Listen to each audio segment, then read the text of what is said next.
주시겠어요? 자, 오늘 주제는 부활의 증거와 복음 증거에 대해서 배울 거예요. 뭐라고요? 자, 누가 목소리가 더 큰? 어린이부가 더, 우리 유치원부가 더 큰가 볼까? 어린들이 더 큰가 볼까요? 자, 어린이들 먼저. 부활의 증거와 복음 증거. 자, 우리 어른들 한번 볼까요? 하나, 둘, 셋. 어린이들 조금 약한데 한 번 더 보여주세요, 어른들에게. 하나, 둘, 셋. 네, 여러분들이 이겼습니다. 자, 오늘 말씀은 부활의 증거와 복음 증거예요, 여러분. 자, 요셉이라는 아리마대 출신의 한 부자가 있었어요. 부자. 누구라고요? 아리마대 출신의 요셉이 누구라고요? 부자예요, 부자. 그런데 이 사람은 예수님의 제자였어요. 누구였다고요? 자, 부자하고 예수님의 제자였습니다. 자, 그런데 왜 아리마대 출신의 요셉이 잘 보이지 않았냐? 왜냐하면 요한복음 19장에 보면 예수님의 제자이지만 유대인들을 두려워해서 제자인 것을 숨겼다고 해요. 뭘 해서요? 유대인들을 두려워했어요. 자, 그런데 여러분, 오늘 말씀 주제를 전사님 설명하기 위해서는 이제 전사님이 조금 전에 거를 설명할 거예요. 알겠죠? 자, 그래서 이 아리마대 출신의 요셉이 예수님의 제자였지만 유대인을 두려워해서 그것을 숨겼었어요. 그런데 그 사람은 부자였어요. 자, 그런데 어떤 일이 있었냐? 우리 저번 주에 예수님이 십자가에 어떻게 하셨죠? 돌아가셨죠, 그죠? 목소리가 또 작아졌네. 아까 이겼는데 한 번 더 예수님 어떻게 하셨다고요? 돌아가셨어요. 자, 돌아가셨는데 이 요셉이라는 사람이 빌라도에게 가서 예수님의 시신을 달라고 했어요. 누구에게 가서? 또 작아졌네. 누구에게 가서? 네, 그런데 중요한 거는 여러분만 어린이가 아니라 모두가 우리 지금 어린이입니다. 네, 우리 여기만 어린이 아니에요. 어른들도 어린이에요. 어린이 설교를 하는 순간 모두가 어린이가 되는 겁니다. 자, 누구에게 가서 예수님의 시신을 달라고 했다고요? 빌라도에 갔습니다. 자, 빌라도가 어떤 사람이에요? 나쁜 사람. 자, 빌라도는 유대인들 앞에서 예수님이 십자가에 못 박으라고 말한 유대인의 총독입니다. 유대인을 관리하는 사람들이었어요. 자, 그런데 여러분, 빌라도가 요셉에게 예수님의 시신을 넘겨주라고 합니다. 근데 중요한 건 뭐냐면, 여러분, 유대인들이 예수님을 싫어했어요, 안 싫어했어요? 싫어했어요, 안 싫어했어요? 싫어했어요. 자, 그러면 만약에 이 요셉이 예수님의 제자고 부자인데 예수님에게 시신을 넘겨달라고 빌라도에게 말을 하면은 그것은 위험한 일일까요, 안 위험한 일일까요? 위험한 일이에요. 그것을 유대인들이 아는 순간 그 요셉도 죽음을 맞이할 수가 있어요. 그런데 이 요셉이 당당히 빌라도에게 가서 예수님의 시신을 달라고 당당히 말을 합니다. 그래서 빌라도가 예수님의 시신을 주게 돼요. 자, 그래서 요셉은 예수님의 시체를 가져다가 깨끗한 천으로 둘렀어요. 자, 그리고 나서 바위를 뚫어 만든 자신의 새 무덤에다가 예수님의 시신을 모셨습니다. 어디다가 했다고요? 새 무덤인데 누구의 새 무덤? 자신의 새 무덤이에요. 이것은 자신이 죽었을 때 자신의 시신을 보호할 무덤을 한 건데, 여러분, 이것 또한 만약에 자신의 무덤을 예수님의 시신을 놓기 위해 산다면 또 위험할까요, 안 위험할까요? 위험한 상황이에요.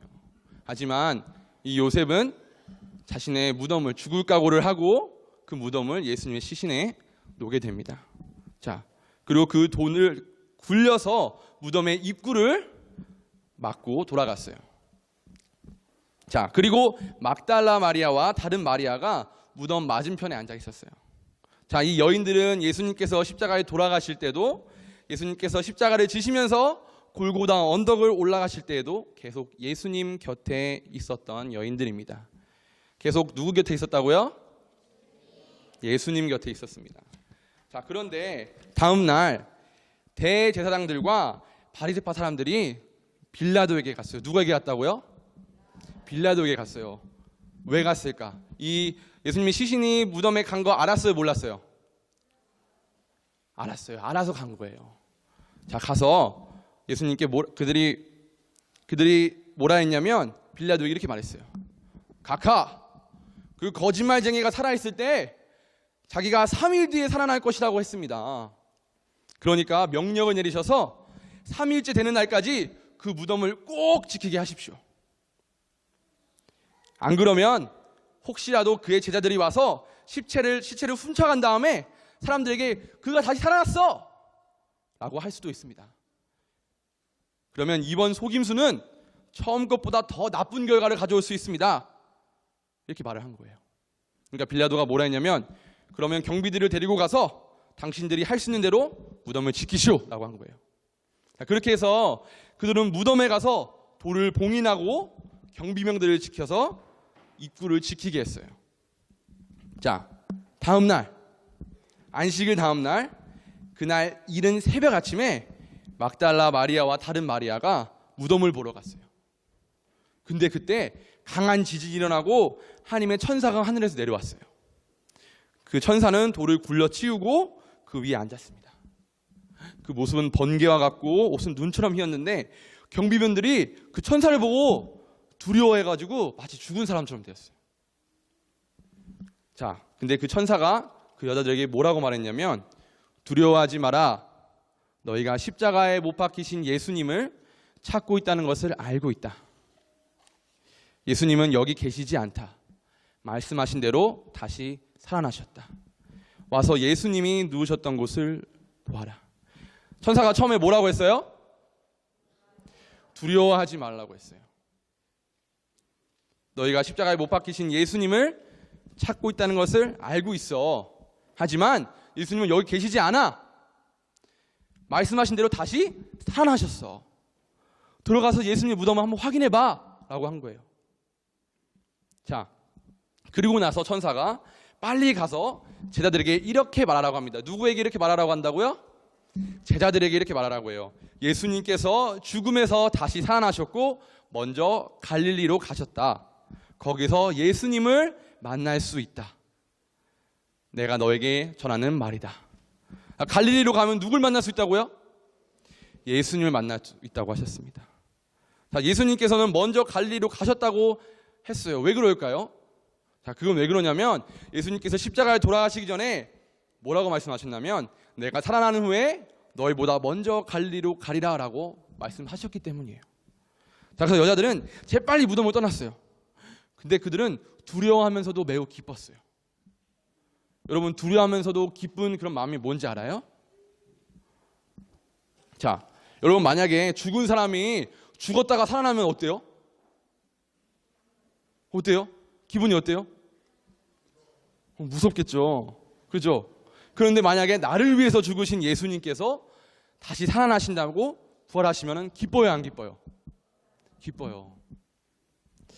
자, 그래서 이 여인들은 제자들에게 이 소식을 전해주려고 달려갔어요.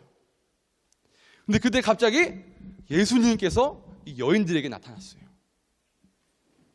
그래서 예수님께서 잘 있었느냐? 라고 여인들에게 말씀을 했어요.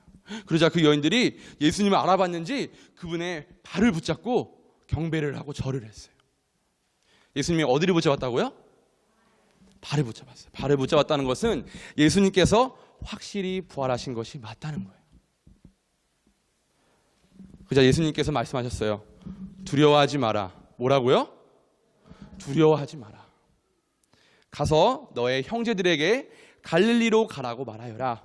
그들이 거기서 나를 볼 것이다 라고 말씀하셨어요. 자, 이 여자들이 가고 있는 동안 무슨 일이 일어났냐면 이 경비병들도 성으로 들어갔어요. 입구를 지키고 있던 경비병들이 성으로 들어가서 대제사장들에게 일어난 모든 것을 말했어요. 자, 그래서 이 제사장들이 서로 모여서 속닥속닥 얘기하는 거예요. 어떻게 할까? 자, 그러다가 어떤 걸 했냐면 경비병들에게 일단 돈을 줬어요. 돈을 주면서 사람들에게 밤에 예수님의 제자들이 찾아와서 너희가 잠든 사이에 그 시체를 훔쳐갔다고 해. 그렇게 거짓말을 하게 만든 거예요. 만일 이 이야기가 너네 총독에게 빌라도에게 들어가도 우리가 잘 말해줄게. 왜냐하면 너희 만약에 예수님 시신 잃어버렸다고 하면은 너희도 죽을 거잖아. 너희도 혼나잖아. 내가 잘 말해줄게. 그러니까 거짓말해 라고 한 거예요. 자, 이 돈을 받은 경비병들은 그들이 시킨 대로 했습니다. 자, 이제 제일 중요한 부분이에요. 자, 11명의 제자들이 갈릴리로 가서 예수님께서 지시하신 산에 이르렀어요. 왜 이르렀다고 했죠?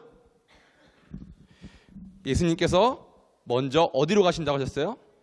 갈릴리로 간다고 했단 말이에요. 그래서 거리로 가라고 했어요. 자, 그들은 예수님을 거기서 만나 뵙고 절을 했습니다. 그런데 몇 명은 의심하기도 했어요. 그럼에도 불구하고 예수님께서는 말씀하셨어요. 하늘과 땅의 모든 권세가 나에게 주어졌다. 그러므로 너희는 가서 모든 민족으로 제자를 삼아라. 아버지와 아들과 성령의 이름으로 세례를 주어라. 내가 너희에게 말한 모든 것을 지키도록 가르쳐라. 보아라, 내가 너희와 세상 끝날까지 항상 함께 있겠다. 우리 마지막 다 같이 따라해 볼까요?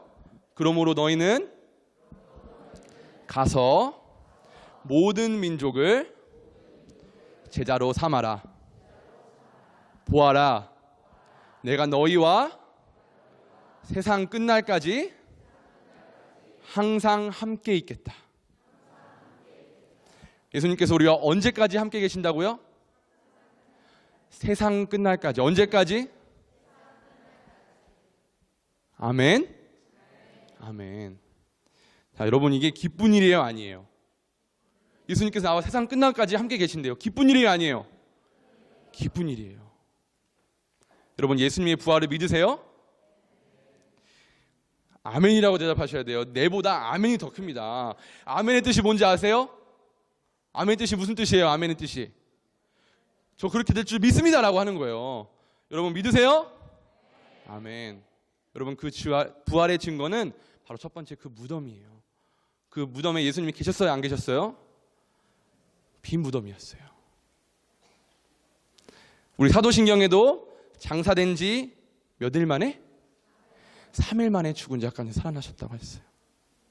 무덤에 예수님이 계셨어요, 안 계셨어요? 안 계셨어요. 여러분, 십자가의 의미가 원래 뭐였죠? 우리 어린이들, 십자가의 의미가 원래 뭐였어요? 죽음이었어요. 십자가는 그 당시에 제일로 잔인한 벌이었고 사람이 절대로 받을 수 없는 형벌이었어요. 그런데 그 십자가가, 죽음의 십자가가 뭘 변했어요? 생명. 다시 따라해볼까요? 생명. 생명. 생명과 부활의 십자가로 변한 거예요. 우리는 이 사실을 믿어야 돼요. 아멘? 아멘. 하지만 여기서 끝이 아니에요. 제일 중요한 교훈이 남아있어요. 그것은 바로 예수님께서 죽으시고 3일 만에 살아나셨다는 이 기쁜 소식을 가지고 우리가 어떻게 해야 될까요? 어떻게 될까요? 사람들에게 전해야 돼요. 어떻게 된다고요? 전해야 돼요. 예수님께서 나를 위해 십자가에 돌아가시고 부활하신 이 기쁜 소식을 뭐라고 하는지 알아요? 복음. 따라해 볼까요? 복음. 복음. 이 복음은 기쁜 소식이에요. 이 기쁜 소식은 예수님께서 나를 위해 죽으시고 다시 부활하신 그런 기쁜 소식이에요. 우리 예수님의 예수라는 뜻이 무엇인지 아는 사람? 어린이, 아는 어린이? 예수님의 뜻이 뭘까요? 아들을 낳으니 이름은 예수라라. 우리 무준이? 뜻이 뭐예요? 그래요. 백성을 그들의 죄에서 구원할 자라는 거예요. 잘했어요. 백성을 그들의 죄에서 구원할 분이라는 거예요. 그런데 예수님의 다른 이름이 있어요. 혹시 누군지 아시는 어린이? 아는 어린이? 아들을 낳으리니 이름을 임마누엘이라. 누구라고요? 임마누엘. 임마누엘 또 누군지 아는 사람? 서진이. 예수님. 정답이에요. 하나님은 우리와 함께 계시다는 뜻이에요. 하나님은 누구와 함께 계시다고요? 하나님은 우리와 함께 계시다는 뜻이 임마누엘이에요. 예수님께서 마지막에 뭐라고 했어요? 20절에 내가 너희와 언제까지 항상 함께 한다고? 임마누엘 뜻이 뭐라고요? 하나님이 우리와 함께 계시다. 여러분, 이 기쁜 소식, 이 복음을 우리가 전하는 사람들이 돼야 돼요. 그게 제일 중요한 거예요, 여러분. 우리 예수님 믿으면 천국 가요, 안 가요? 목소리가 작은데? 난 천국 간다. 손 들어보세요. 난 천국 갈 거다. 너무 적은데. 손 간다. 손 번쩍 들어보세요. 손 번쩍. 다 내려보세요. 여러분 믿음이 있어야 돼요. 여러분 천국 갈 수 있다는 소망과 믿음이 있어야 돼요. 여러분 천국 가요 안 가요? 우리 천국 가요. 그런데 중요한 것은 여러분 천국 가는 거 난 알고 있어. 그런데 나 혼자 천국 가야 돼요? 아니면 남에게도 천국 같이 가자고 해야 될까요? 같이 가자고 해야 돼. 여러분 맛있는 거 혼자만 먹으면 돼요 안 돼요? 내 거야 하면서 안 돼. 너 안 줘. 안 돼요 여러분. 나눠줘야지. 여러분 우리 기쁜 소식을 전하는 사람들이 돼야 돼요. 여러분 그리스도인이 된다는 것은 예수님을 본받는 것뿐만이 아니라 예수님의 죽음이 내 죽음이 되고 예수님의 부활이 내 부활이 되고 예수님의 삶이 내 삶이 되어야 되는 거예요. 그게 바로 그리스도를 따르는 자가 된다는 뜻이에요. 여러분 부활절 하면 생각나는 거 있어요 혹시? 우리 간단히 생각나는 거 부활절 하면 계란 그리고 또 뭐 있어요? 토끼. 왜 계란과 토끼일까요? 아는 사람? 맞아요. 토끼는 왜냐면 토끼가 겨울이 지나고 난 후에 가장 먼저 모습을 드러낸다고 해요. 그리고 계란 껍질을 까고 나오는 병아리 그 새 생명을 예수님의 부활의 상징으로 여겼대요. 근데 중요한 거는 뭐를 상징으로 여겼다고요? 이 토끼와 계란이 뭐를 상징으로 여겼다고요? 예수님의 부활을 상징으로 여긴 거예요. 그럼 제일 중요한 게 뭐예요? 계란이 중요해요? 토끼가 중요해요? 뭐가 중요해요? 예수님의 부활이 제일 중요한 거예요 여러분. 토끼가 중요한 게 아니라 계란이 중요한 게 아니라 예수님의 부활이 중요한 거예요. 뭐가 중요하다고요? 그것을 나타내려고 하는 거예요. 우리가 그것을 잊으면 안 돼요. 오늘은 부활절이에요. 부활절은 슬픈 날이에요? 기쁜 날이에요? 기쁜 날이에요. 왜 기쁜 날이라고요? 예수님께서 우리를 왜 다시 살아나신 거예요.